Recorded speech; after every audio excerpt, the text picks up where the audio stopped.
Hello दोस्तों, मैं आफ्ताब राना आप सभी को अपने YouTube channel Avon study area के स्वागत करता हूं। आज हम लोग क्लास 10th के साइंस सब्जेक्ट का क्रैश कोर्स स्टार्ट करने जा रहे हैं और साइंस में पहले हमारा सब्जेक्ट होगा बायोलॉजी। और बायोलॉजी का देखेंगे तो एक लेसन का नाम है जैव प्रक्रम एवं पोषण। तो हम लोग जैव प्रक्रम एवं पोषण से स्टार्ट करते हैं। इंग्लिश में इसको लाइफ प्रोसेस एंड न्यूट्रिशन। तो हम लोग देखेंगे कि लाइफ प्रोसेस क्या है, न्यूट्रिशन क्या है, इसके क्या फायदे हैं, इसके बारे में। तो सबसे पहले हम लोग देखेंगे कि हमारा जैव प्रक्रम, पोषण को बाद में समझेंगे, पहले देखेंगे कि जैव प्रक्रम किसे कहते हैं। तो जैव प्रक्रम किसे कहेंगे? शरीर की वह सभी क्रियाएं जो शरीर को टूट फूट से बचाती है और उसका अनुरक्षण करती है। अनुरक्षण को इंग्लिश में बोलते हैं मेंटेनेंस।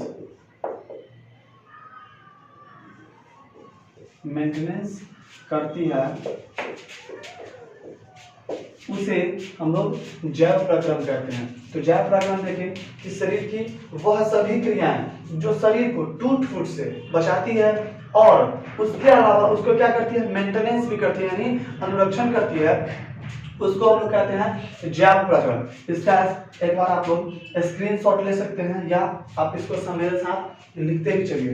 तो पहले ये देखिए, उसके बाद देखेंगे कि जैव प्रक्रम में निम्नलिखित क्रियाएं जो शामिल होती है वह कौन सी प्रक्रियाएं हैं जो जैव प्रक्रम को, मतलब यहाँ पर एक शब्द दिया हुआ आपका अनुरक्षण। और अनुरक्षण देखेंगे कि अनुरक्षण अगर होता है तो अनुरक्षण तो किसी न किसी के द्वारा होता है, इसका कोई ना कोई प्रोसेस, एक मेथड होगा, प्रक्रिया होगा जो इसका अनुरक्षण करता है। तो वह हम लोग देखेंगे कि जैव प्रक्रम के निम्नलिखित प्रक्रियाएं शामिल है या सम्मिलित है, जिसमें कौन कौन सा होगा। पहला देखेंगे कि हम लोग पोषण होगा, दूसरा नंबर में देखेंगे श्वसन होगा, तीसरा नंबर में देखेंगे हम लोग तो वाहन होगा, और चौथा नंबर में अगर देखते हैं हम लोग उत्सर्जन। मेंटेनेंस शब्द की यहाँ बात किया तो फर्स्ट ऑफ ऑल देखेंगे कि पोषण जरूरी है, क्योंकि अगर बात करें कि वह विधि, मतलब जिसके द्वारा कोई भी जीव पोषक पदार्थों को ग्रहण कर शरीर के लिए यूज करता है, पोषक पदार्थों को ग्रहण कर वह क्या करता है, उसका उपयोग करता है, वह क्या कहलाता है, पोषण। और पोषण को हम लोग इंग्लिश में न्यूट्रिशन बोलते हैं। अभी ब्रॉडली रूप से, मतलब ऊपर से मोटा मोटी जिसको हम लोग बोलते हैं, ब्रॉडली वे में हम लोग देख रहे हैं कि पोषण है क्या। अभी इसके बारे में पढ़ना है। तो पोषण देख लिए, फिर उसके मेंटेनेंस के लिए हम लोग श्वसन भी करते हैं। जैसे सपोज डाटा अगर बात किया जाए कि एक वयस्क जो हम लगभग वो 1 मिनट में कम से कम वह 16 से 18 बार श्वसन करता है। अगर श्वसन की क्रिया अगर कम हो जाए तो वह दम घुट करके उसकी मृत्यु हो सकती है। तो श्वसन को इंग्लिश में बोलते हैं रेस्पिरेशन। उसके अलावा फिर यहाँ पे है वहन। सपोज दैट अगर मान लेते हैं कि हमारे शरीर में ऊर्जा बन गया, तो ऊर्जा को शरीर के प्रत्येक भागों तक भी पहुंचाने का किसी न किसी का कार्य होता है, तो यही कहलाता है वहन। और वहन को इंग्लिश में बोलते हैं ट्रांसपोर्टेशन। ट्रांसपोर्टेशन। और यहाँ पे है उत्सर्जन। जैसे उत्सर्जन क्या किसको कहते हैं कि अपशिष्ट पदार्थों को शरीर से बाहर निकालने की प्रक्रिया को हम लोग क्या कहते हैं, उत्सर्जन। और उत्सर्जन को इंग्लिश में बोलते हैं EXCRETION, एक्सक्रिएशन। तो ये रहा हम लोग का जैव प्रक्रम में निम्नलिखित जो भी प्रक्रियाएं शामिल है वह सभी प्रक्रिया ये रहा। इस सबको आप लोग एक बार लिख लें या देख लें, पहले स्क्रीनशॉट कर लें।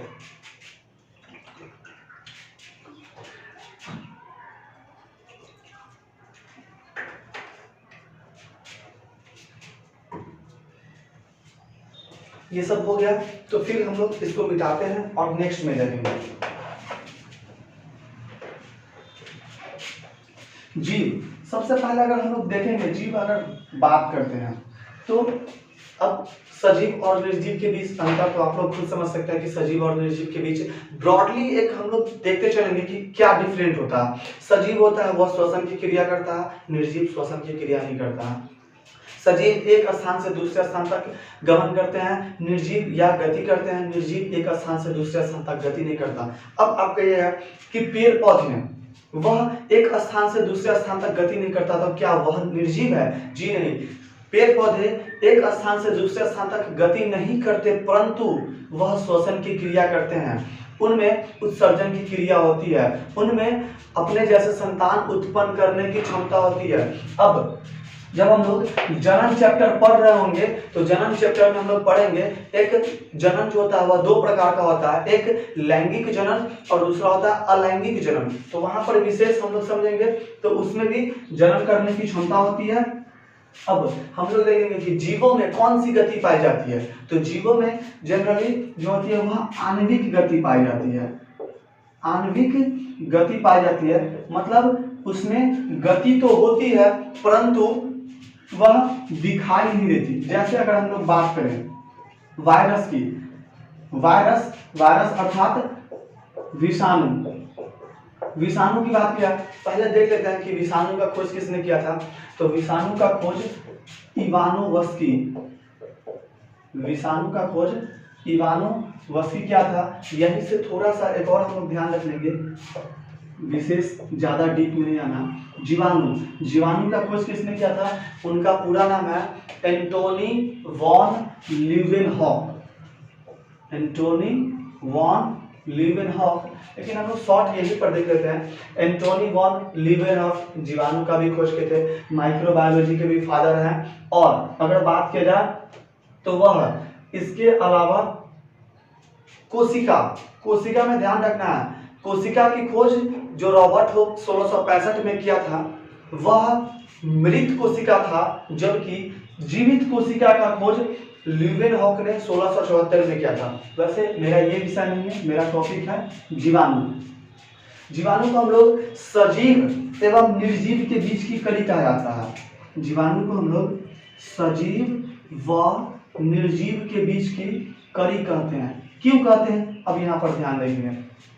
जनरली विषाणु जो होती है वह वायुमंडल में या वातावरण में जो हम लोग कह सकते हैं वह निर्जीव स्टेज में पाई जाती है, निर्जीव अवस्था में पाई जाती है। जैसे ही वह किसी जीव के अंदर, जीवित जीव के अंदर जाती है तो वह अपनी संख्या में वृद्धि करने लगती है। और अभी हम देखे हैं कि सजीव और निर्जीव की में अगर ब्रॉडली अगर डिफरेंशिएट देखें तो उसमें क्या था कि अपनी संख्याओं में वृद्धि करना, यानी अपने जैसे संतान की उत्पत्ति करना, वो क्या था? सजीव का एक मुख्य लक्षण था। तो वह सजीव में जाकर के अपनी संख्याओं में वृद्धि करने लगता है, तो वह क्या होता है? इसलिए वह सजीव जैसा व्यवहार करने लगता है। इसलिए हम लोग विषाणु को सजीव एवं निर्जीव के बीच की कड़ी कहा गया है। अगला है आपका कि जीव द्रव, जीव द्रव को जीवन का मूल आधार कहा गया है। पहले हम लोग देखेंगे कि जीव द्रव है क्या, यहीं से हम लोग सब ये लेसन फर्स्ट क्या है, टेंशन नहीं लेना है। जीव द्रव जिसको हम लोग इंग्लिश में बोलते हैं प्रोटोप्लाज्म, इंग्लिश में बोलते हैं हम लोग प्रोटोप्लाज्म, हिंदी में हम लोग बोलते हैं जीव द्रव। पहले ये देखेंगे कि जीव द्रव इसको अगर जीवन का आधार कहा गया तो कुछ ना कुछ तो रीजन होगा जिसके कारण इसको जीवन का आधार कहा गया। पहले हम लोग एक साइड में देख लेते हैं कि इसको जीवन का आधार क्यों कहा गया। पहले देख लेते हैं। जीवों का शरीर कोशिकाओं से मिलकर के बना होता है, ये आप लोग भी पढ़े होंगे। जीवों का शरीर सपोज मान लें कि कोशिका बन गया। पढ़े हैं कि कोशिका के चारों ओर एक पतली मुलायम तथा लचीली झिल्ली होती है जिसको हम लोग कोशिका झिल्ली कहते हैं। ये भी देखिए कोशिका झिल्ली जीव जंतु यानी जीव वर्ग एवं पादप वर्ग दोनों में पाया जाता है। उसके बाद हम लोग पढ़े थे कोशिका भित्ति। कोशिका भित्ति कोशिका के चारों ओर मोटी तथा कड़ी आवरण जो होती है उसको हम लोग कोशिका भित्ति कहते हैं, जो केवल और केवल कोशिका भित्ति केवल और केवल पादप वर्ग में पाया जाता है और वह सेल्यूलोज की बनी होती है। वह किसकी बनी होती है? सेल्यूलोज की। और सेल्यूलोज भी एक प्रकार का कार्बोहाइड्रेट है। तो ये रहा कोशिका भित्ति, कोशिका झिल्ली में समझकर। चारों एक पतली मुलायम झिल्ली को कोशिका झिल्ली कहते हैं। यह बनी किसकी होती है? लिपिड एवं प्रोटीन की। यह किसकी बनी होती है? लिपिड एवं प्रोटीन को। याद रखिएगा, प्रोटीन को बॉडी बिल्डिंग न्यूट्रिशन भी कहा गया है, क्योंकि जनरली अपने शरीर का लगभग 80 to 90% भाग जो होता है वह प्रोटीन का बना होता है। तो कोशिका झिल्ली की 3 परत होती है, जिसमें 2 परत प्रोटीन की और 1 परत लिपिड की होती है। देख लीजिए हम लोग, लिपिड और प्रोटीन की परत होती है। उसके बाद इसको हम लोग अर्ध पारगम्य यानी सेमी परमिएबल मेम्ब्रेन या इसको सेलेक्टिव मेम्ब्रेन भी कहा गया है, जिसको हम लोग हिंदी में बोलते हैं चयनात्मक पारगम्य झिल्ली। चयनात्मक पारगम्य झिल्ली क्यों कहा गया है ये समझते हैं। जैसे हम लोग देखते हैं कि घर में अब तो नहीं रहा है, बालू जो छानते हैं हम लोग, तो बालू छानते हैं तो देखिएगा कि कंकर यानी स्टोन जो होता है वह ऊपर ही लगाता है और बालू का जो सूक्ष्म कण होता है वह नीचे चलाता है। अर्थात कि वह उस छन्नी जो होता है फिल्टर पेपर, उससे सभी पार्टिकल्स नीचे नहीं आ पाते हैं, कुछ को वह छान लेता है। अर्थात वह चयनात्मक, वह चयन करता है, चुनता है, इसलिए इसको चयनात्मक पारगम्य झिल्ली कहा गया है। यहाँ पर ये देखिए, अब इसको थोड़ा सा मिटाते हैं। उसके बाद देखते हैं कोशिका द्रव। कोशिका के अंदर अर्धतरल द्रव भरे रहते हैं, जिसको हम लोग कोशिका द्रव कहते हैं। ये रहा हमारा न्यूक्लियस यानी केंद्रक, और केंद्रक के अंदर जो द्रव होता है वह केंद्रक द्रव यानी न्यूक्लियोप्लाज्म कहलाता है। तो यहाँ से तो एक चीज अपना निकल करके आया कि कोशिका द्रव, एक चीज हमारा निकल के आया कोशिका द्रव। दूसरा चीज निकल कर क्या है? कोशिका केंद्रक के अंदर है, तो केंद्रक द्रव भी निकल कर के आया। केंद्रक द्रव भी निकल कर के आएगा। याद रखिएगा, एसएससी सीजीएल 2015 का क्वेश्चन पूछा हुआ था कि जीव द्रव निम्नलिखित का सम्मिलित रूप है। उसमें अभी आपको बताते हैं, सब क्रिस्टल क्लियर हो जाएगा। आप पढ़े हैं mitochondria, lysosome, Golgi body, centrosome, endoplasmic reticulum. इसी में है इंडोप्लाज्मिक रेटिकुलम 2 टाइप का होता है, SER, RER। ये हमारा विषय टॉपिक नहीं है। तो ये देखेंगे, ये कोशिका द्रव कोशिका के अंदर, केंद्रक द्रव केंद्रक के अंदर। और अगर मान ले कि ये कोशिका का जो अंग है कोशिकांग, अगर कोशिकांग दे दे तो क्या हर्ज है? कोशिकांग भी तो मेरा सही हो सकता है ना। तो कोशिकांग, ये सभी का सम्मिलित रूप जो होता है वह आपका जीव द्रव कहलाता है। वह आपका क्या कहलाएगा? जीव द्रव। ब्रॉडली वे में आपको बताया जाता है कि कोशिका द्रव तथा केंद्रक द्रव के सम्मिलित रूप को क्या कहते हैं हम लोग? जीव द्रव। तो ये देखिए, जीव द्रव का नामकरण, यह भी यहाँ पर एक ध्यान देने योग्य बात है। जीव द्रव का नामकरण पुरकिंजे ने किया था, तो उसका खोज भी कोई ना कोई किया होगा। तो जीव द्रव का खोज दुजार्डिन और इसका नामकरण पुरकिंजे। जैसे सपोज दैट अगर घर में कोई छोटा सा बेबी होता है तो उसके मम्मी पापा कोई और होते हैं और उसका नामकरण घर पे कोई और करता है, वैसे ही जीव द्रव का खोज दुजार्डिन और उसका नामकरण पुरकिंजे ने किया था। ये रहा जनरली आपका जीव द्रव जैव प्रक्रम। अब हम लोग विशेष पहुंचेंगे पोषण में। पहले इसको एक बार लिख सकते हैं, या इसको आप वीडियो को स्किप करके भी लिख सकते हैं।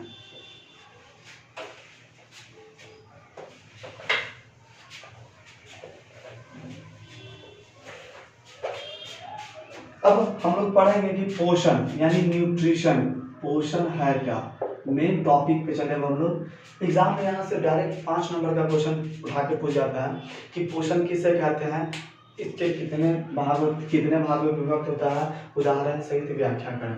अभी हम लोग जस्ट एकदम आराम से रिलैक्स होकर के पढ़ना है, क्योंकि एग्जाम मेरा सामने है 2-3 महीने बाद, तो आराम से पढ़ना है। पोषण क्या है? एक तो सिंपल बता दिए थे आप लोग को कि वह विधि जिसके द्वारा जीव उन पोषक तत्वों को ग्रहण कर उसका उपयोग करता है, वह विधि जिसके द्वारा जीव पोषक तत्वों को ग्रहण कर उसका उपयोग करता है, उसे क्या कहते हैं हम? उसे पोषण कहते हैं। या इसका अगर दूसरा परिभाषा लिखना हो तो लिखेंगे हम लोग सजीवों द्वारा, यहां पे लिखते हैं सजीवों द्वारा भोजन ग्रहण करना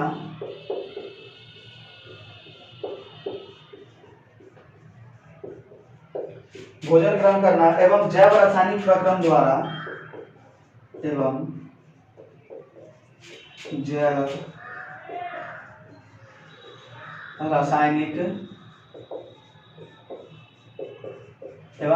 जैव रासायनिक प्रक्रम द्वारा जटिल पदार्थों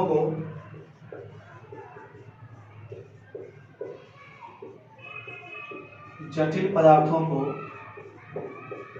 सरल पदार्थों में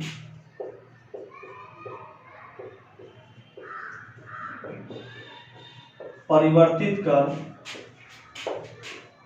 उन्हें रक्त में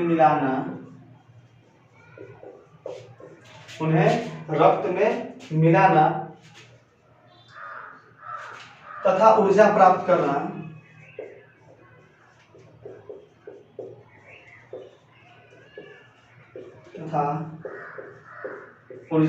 करना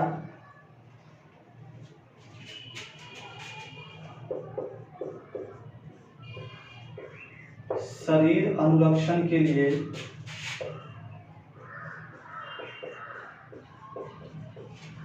उसका उपयोग करना ही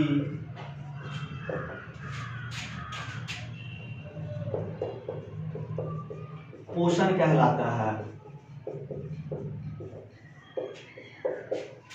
इसको आप लोग लिख लें या स्क्रीनशॉट कर लें। ये दोनों है कि पहले तो देखेंगे कि वह विधि जिसके द्वारा जीव पोषक तत्व में मतलब जैसे अगर कोई भी अगर सामान हम लोग अगर खा रहे हैं तो वैसे चीज को तो नहीं खाएंगे जिससे मेरा एनर्जी, जिससे मुझे ऊर्जा की प्राप्ति ना हो। हम वैसे चीज खाएंगे जिससे हमको ऊर्जा की प्राप्ति हो। ऊर्जा की प्राप्ति के लिए इसलिए खाते हैं ताकि शरीर के टूटे फूटे अंगों को क्या कर सके, मरम्मत कर सके, नई कोशिकाओं की वृद्धि एवं विकास हो सके और हमारे शरीर में जो भी पहले से मौजूद कोशिकाएं हैं उनका वृद्धि एवं विकास हो सके। इसलिए तो हम लोग पोषण करते हैं। तो पोषण ऐसे हम लोग अगर अपनी भाषा में देखें तो इसको हम लोग फूड मतलब भोजन भी कह सकते हैं। फूड यानी अगर समझे तो पोषण करते क्यों है, भोजन करते क्यों, उससे मेरा उद्देश्य क्या होता है, ऊर्जा की प्राप्ति करना। आप इसका स्क्रीनशॉट एक बार ले लें। अगर ये हो गया होगा तो इसको एक बार मिटाते हैं हम लोग फिर और देखते हैं कि पोषण, देख लें कि पोषण किसे कहते हैं। वह विधि जिसके द्वारा जीव पोषक तत्वों को ग्रहण कर क्या करे, उसका उपयोग करता हो, उससे हम लोग क्या कहते हैं, पोषण कहते हैं। अब पोषण के उद्देश्य देखेंगे कि पोषण का उद्देश्य क्या है। तो पोषण के निम्नलिखित 3 उद्देश्य हैं। कौन कौन? ऊर्जा की प्राप्ति, दूसरा में कौन सा है, शरीर निर्माण, तीसरा कौन सा है, विटामिन,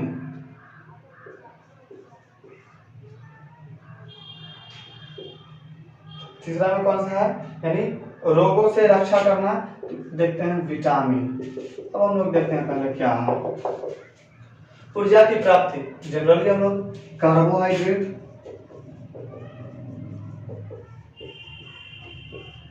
कार्बोहाइड्रेट, देखते हैं जैसे ग्लूकोज, सुक्रोज, कार्बोहाइड्रेट हो गया, वसा, प्रोटीन, से हमें किसकी प्राप्ति होती है? ऊर्जा की प्राप्ति होती है। सेकंड में हो गया शरीर निर्माण। तो शरीर निर्माण किस होगा?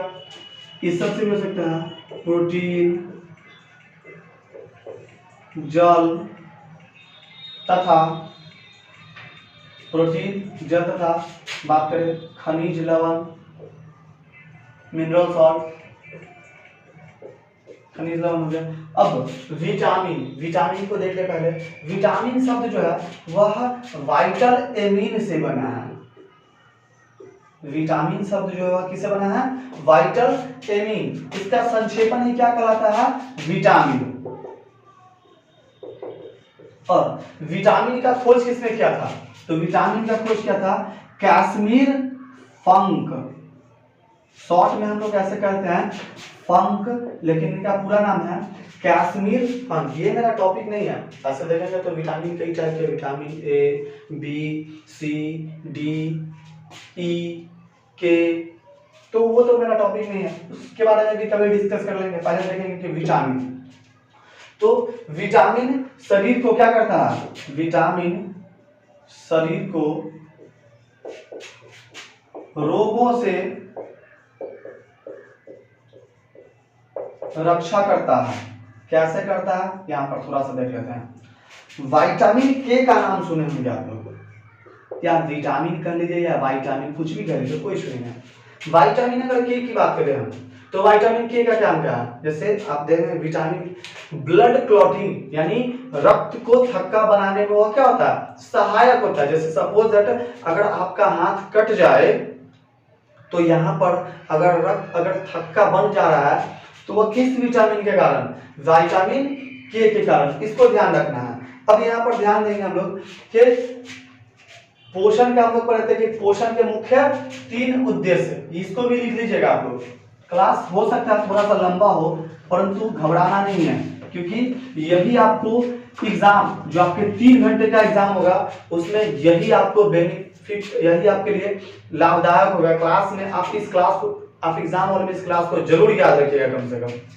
उसके बाद भोजन जो हम लोग करते हैं, तो भोजन के मुख्य लगभग अगर बात करें तो 7 अवयव कौन कौन से हैं देखेंगे हम लोग। 1 नंबर में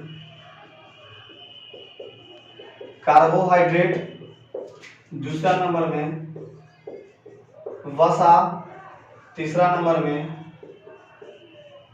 प्रोटीन, कार्बोहाइड्रेट, वसा, प्रोटीन। चौथा नंबर में देखेंगे खनिज लवण। 5वां नंबर में देखेंगे आपका खनिज लवण के बाद विटामिन। 6ठा नंबर में अगर देखेंगे हम लोग तो 6ठा नंबर में अपना कौन सा हो जाएगा? जल। 7वां नंबर में अगर देखेंगे तो 7वां नंबर में हो जाएगा आपका मोटा चारा, जिसको हम लोग रुक्षांश भी कहते हैं।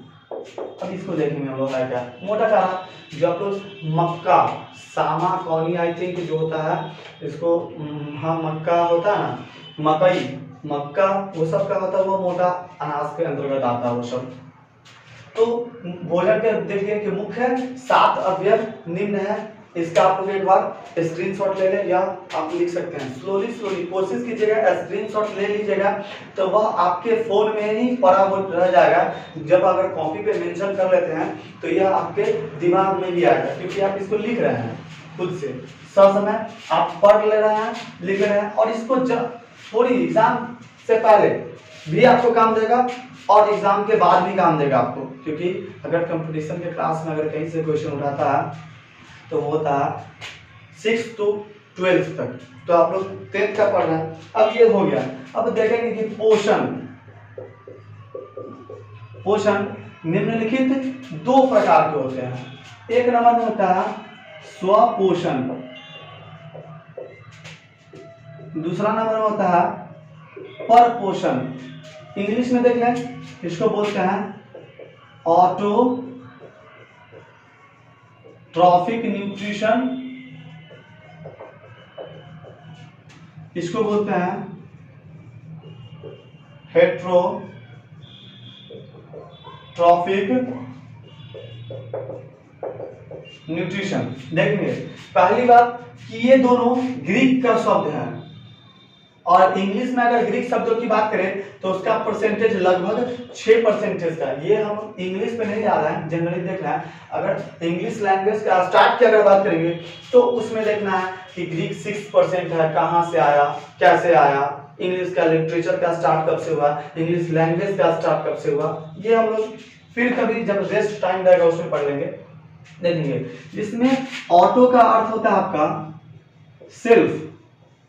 ऑटो का क्या अर्थ होता है? सेल्फ। सेल्फ मतलब क्या होता है? स्व या स्वतः या ऐसे खुद। एक भाषा में अगर बात करें हम लोग तो पोषण की वैसी विधि जिसमें कोई जीव अपना भोजन के लिए किसी दूसरे जीव पर निर्भर नहीं रहता हो, उसे क्या कहेंगे हम लोग? Autotrophic nutrition. लेकिन अगर एग्जाम में अगर लिखना है तो वैसे लिखेंगे तो हो सकता है कि 2 नंबर कम ना दे हमको। और दूसरा में देखेंगे हेट्रोट्रॉफिक। हेट्रो का अर्थ क्या होता है? अदर या डिफरेंट, जिसको हम लोग हिंदी में बोलते हैं दूसरा या पर या विषम। सबको आप लिखते चलिएगा, इस चीज का ध्यान रहे आपको। तो ये हमारा हो गया ऑटोट्रॉफिक न्यूट्रिशन और हेट्रोट्रॉफिक न्यूट्रिशन। अब हम लोग देखेंगे कि क्या है ऑटोट्रॉफिक न्यूट्रिशन, क्या है, इसको हम लोग मिटाते हैं। देखेंगे पोषण का वह तरीका या वह विधि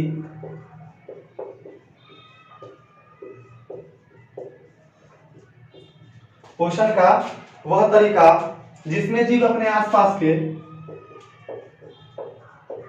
जिसमें जीव अपने आसपास के जिसमें जीव अपने वातावरण के आसपास के वातावरण में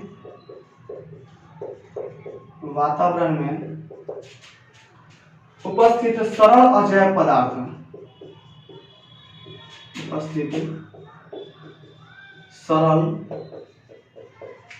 पदार्थ अब ये सरल अजैव पदार्थ होंगे कौन कौन, इसको बाद में पढ़ेंगे, ठीक है। सरल अजैव पदार्थों से अपना भोजन बनाता है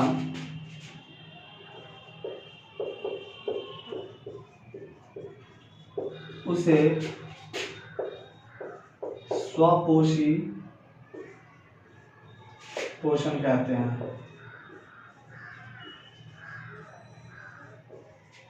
क्या कहेंगे लोग?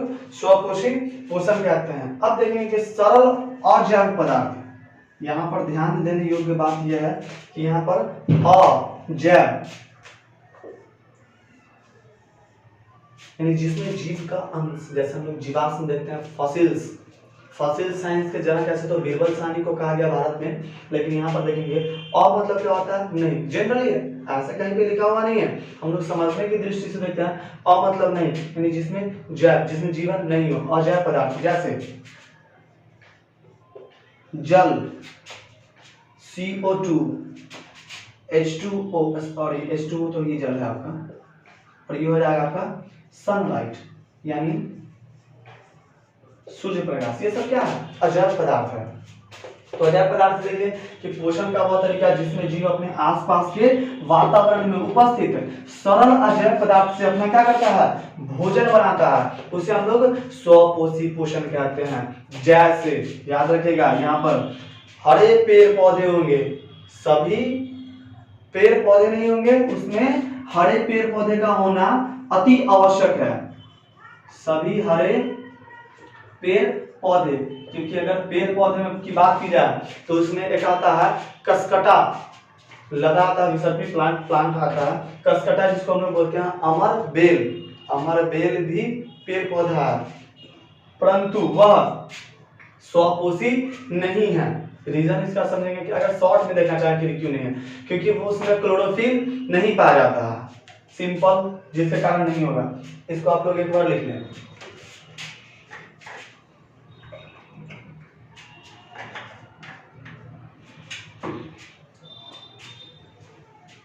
अब हम लोग देखेंगे स्वपोषण खत्म अपना। अब हम लोग चलेंगे परपोषण पे कि परपोषण क्या है। इसको हम लोग पढ़े तो आप लोग होंगे, एक बार फिर से देख लेते हैं कि पोषण का वह तरीका, पोषण का वह तरीका जिसमें कोई जीव अपना भोजन के लिए, ये आपका अस्थाई भी हो सकता है या अस्थाई भी हो सकता है, जिसमें जीव अपना भोजन के लिए किसी दूसरे जीवों पर निर्भर रहता है, उसे हम लोग क्या कहेंगे, परपोषण कहेंगे। तो परपोषण क्या देखेंगे कि परपोषण कौन कौन सा, जनरली देखेंगे कवक, मनुष्य बात करें तो फिर क्या होगा, या अन्य जीव बहुत सारे डिफरेंट होंगे जिसमें क्लोरोफिल नहीं पाया जाएगा, वो क्या होगा आपका परपोषण होगा। ठीक, अब देखेंगे कि परपोषण होते कितने टाइप के हैं। तो परपोषण मुख्यतः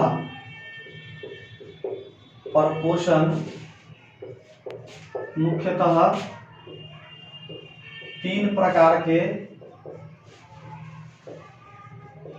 होते हैं। कौन कौन होगा, एक नंबर में मृतजीवी, दूसरा नंबर में होगा परजीवी, तीसरा नंबर में होगा प्राणीसम। सब में पोषण ऐड करते चलना है।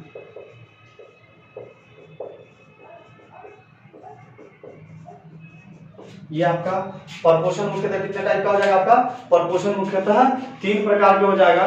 वो कौन कौन से होंगे आपके, मृतजीवी, परजीवी, प्राणीसम। मृतजीवी क्या होगा देखते हैं हम लोग, यही सब लोग समझ लेते थोड़ा सा।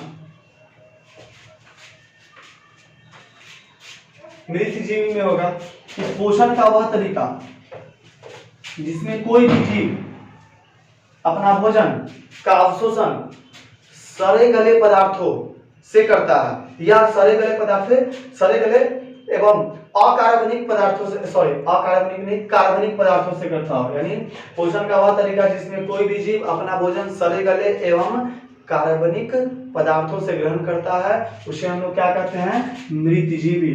तो उसे हम लोग क्या कहेंगे, मृतजीवी।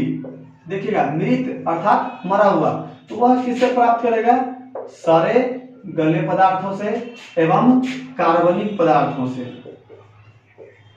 कार्बनिक पदार्थों से ग्रहण करेगा, उसको हम क्या कहेंगे, मृतजीवी। तो क्या यह मृतजीवी को हम लोग अपघटक नहीं कह सकते हैं क्या, मृतजीवी हमारा अपघटक भी तो होगा। अपघटक को इंग्लिश में बोलते हैं डीकंपोजर। अपघटक को हम क्या बोलेंगे, डीकंपोजर, यानी हो गया अपघटक। भाई सड़क का, जैसे अगर बात करें हम लोग कि बरसात के दिनों में जो रास्ते पे, सड़क पे मेंढक जो मर जाते हैं, उसको या किसी न किसी को, बैक्टीरिया, वायरस, फंगस, एनीथिंग जो भी हो, उसके द्वारा क्या किया था, उसका नष्ट कर दिया जाता है। तो क्या वह अपघटक का काम नहीं करेगा। तो अपघटक है कौन कौन, ये देख लेते हैं हम लोग थोड़ा सा। कवक, जीवाणु, ईस्ट, पेनिसिलियम आपका हो गया। फिर कौन सा हो गया आपका, प्रोटोजोआ, ये भी हो जाएगा। सभी प्रोटोजोआ नहीं, कुछ अन्य प्रोटोजोआ ये हो जाए। ये जनरली आपके कैसा है, मृतजीवी पोषण का क्या है, ये उदाहरण है। अगला हम लोग देखेंगे, मृतजीवी पोषण को इंग्लिश में बोलते हैं सैप्रोफाइटिक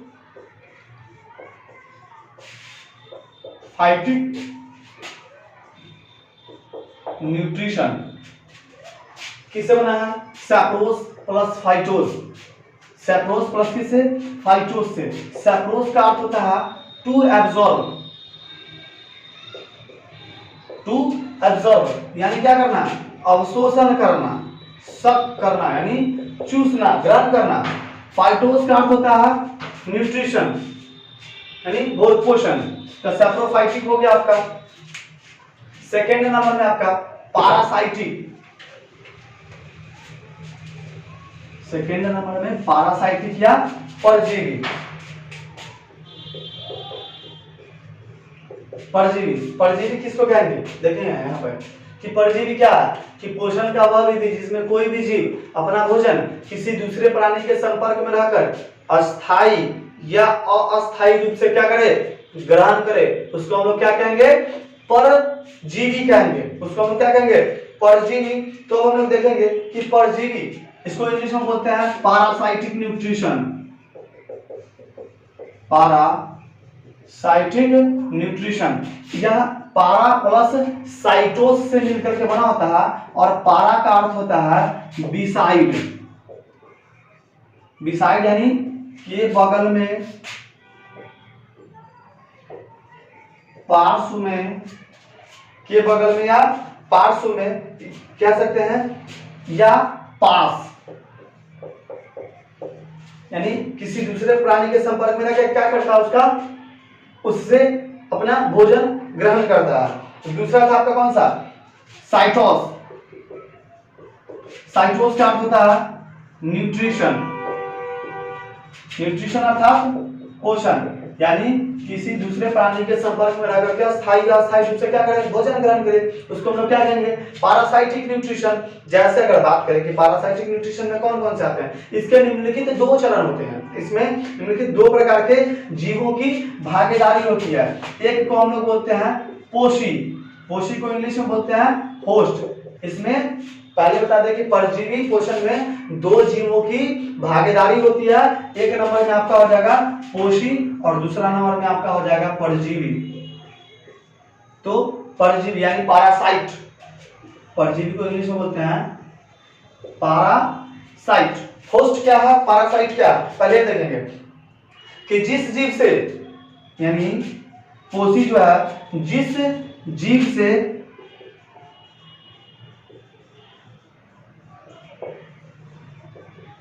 खाद्य पदार्थों का अवशोषण करता हो, वो जीव क्या कहलाएगा? जिस जीव से खाद्य पदार्थों का क्या करता हो, अवशोषण करता हो, वो अपना क्या रहेगा? पोषी। और जो जीव करता हो उसको हम लोग क्या कहेंगे?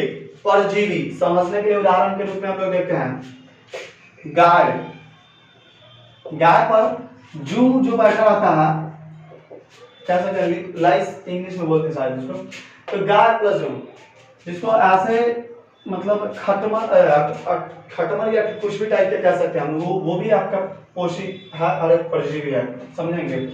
गाय के ऊपर जू जो बैठा रहता है, तो जू जो अपना भोजन प्राप्त किससे करता है? गाय से। तो समझेंगे यहाँ पर जू को पोष कौन रहा है? गाय पोष रहा है। तो पोषी कौन सा होगा यहाँ पर? गाय। और अवशोषण कौन कर रहा है? जू। तो ये कौन सा हो जाएगा अपना? परजीवी। तो परजीवी पोषण भी समाप्त हो गया।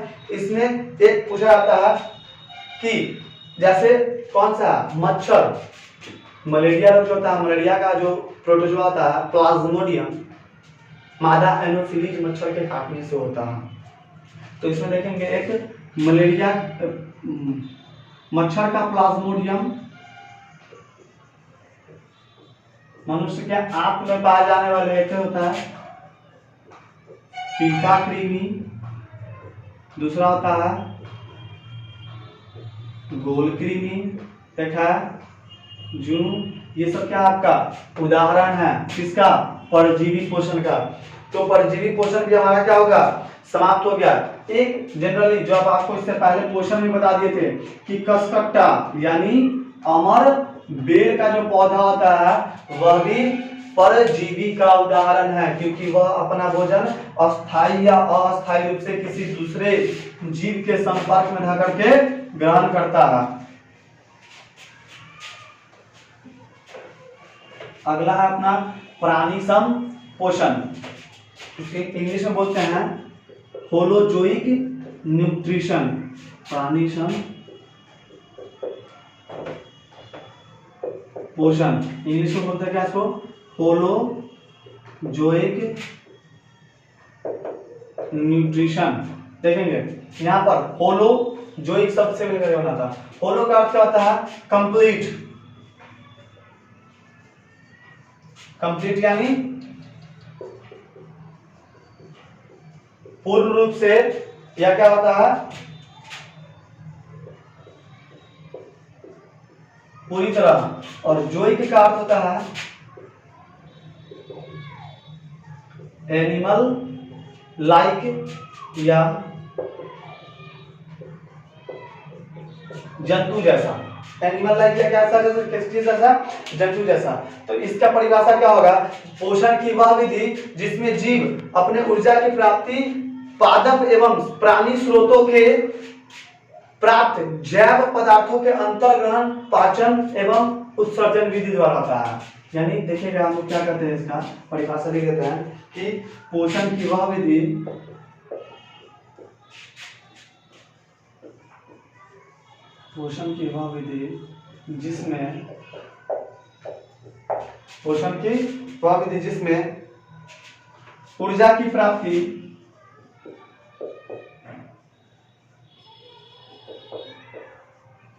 जिसमें ऊर्जा की प्राप्ति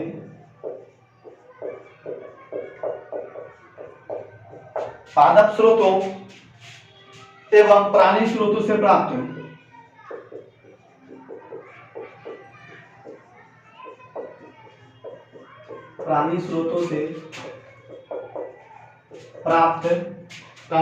प्राप्त पदार्थों के अंतर्ग्रहण,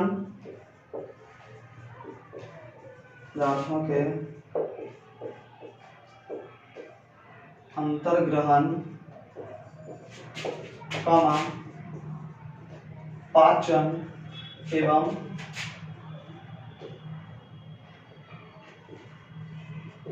अवशोषण के द्वारा होता है। क्या कहलाता है आपका, प्राणिसम पोषण कहलाता है। तो हमारा इसको इंग्लिश में बोलते हैं होलोजोइक न्यूट्रिशन। यह हमारा जैव प्रक्रम एवं पोषण समाप्त हुआ। वीडियो अगर आपको अच्छा लगा हो तो चैनल को सब्सक्राइब करके और लाइक कर दीजिएगा, और आप अपने फ्रेंड के पास इस वीडियो को शेयर कीजिएगा कब, जब आपको यह अच्छा लगे, क्योंकि अभी पूरा बायोलॉजी बाकी है पढ़ाने के लिए, फिर केमिस्ट्री, फिजिक्स, यानी सभी सब्जेक्टों का क्रैश कोर्स स्टार्ट हो गया आज से।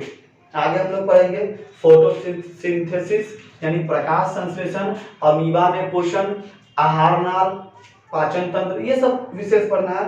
अगर वीडियो अच्छा लगा हो तो सब्सक्राइब कर बेल आइकन बटन को दबा दीजिएगा, जिससे इससे रिलेटेड जो भी वीडियो हो आप देख सकें। धन्यवाद, आपका दिन शुभ।